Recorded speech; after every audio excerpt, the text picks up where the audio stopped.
আসসালামু আলাইকুম। আমি মিজানুর রহমান। মিজু সেন্সেই নিহঙ্গো হাব থেকে আপনাদের সাথে আছি।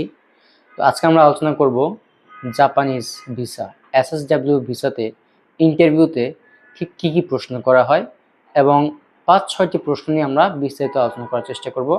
যে প্রশ্নগুলো জানলে বা উত্তর দিতে পারলে আপনি জাপানিজ যে কোনো ইন্টারভিউতে খুব সহজে সিলেক্ট হতে পারবেন। তো যারা আমাদের চ্যানেল নতুন তারা আমাদের চ্যানেলটি সাবস্ক্রাইব করে রাখবেন এবং যারা আছেন তাদেরকে ধন্যবাদ। প্রথম যে বিষয় সেটা হচ্ছে জিজ্ঞাসুকায়।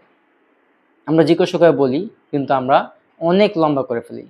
তো জিজ্ঞাসুকায় সাধারণত পরিবার কে আছে, কারা আছে এগুলো দেওয়া উচিত না। আপনার নাম, আপনার কোত্থেকে এসে। আসসালামু আলাইকুম। আমি মিজানুর রহমান। মিজু সেন্সেই নিহঙ্গো হাব থেকে আপনাদের সাথে আছি। তো আজকে আমরা আলোচনা করব জাপানিজ ভিসা, এসএসডব্লিউ ভিসাতে ইন্টারভিউতে ঠিক কী কী প্রশ্ন করা হয় এবং ৫-৬টি প্রশ্ন নিয়ে আমরা বিস্তারিত আলোচনা করার চেষ্টা করব। যে প্রশ্নগুলো জানলে বা উত্তর দিতে পারলে আপনি জাপানিজ যে কোনো ইন্টারভিউতে খুব সহজে সিলেক্ট হতে পারবেন। তো যারা আমাদের চ্যানেল নতুন তারা আমাদের চ্যানেলটি সাবস্ক্রাইব করে রাখবেন এবং যারা আছেন তাদেরকে ধন্যবাদ। প্রথম যে বিষয় সেটা হচ্ছে জিজ্ঞাসুকায়। আমরা জিজ্ঞাসুকায় বলি কিন্তু আমরা অনেক লম্বা করে ফেলি। তো জিজ্ঞাসুকায় সাধারণত পরিবার কে আছে, কারা আছে এগুলো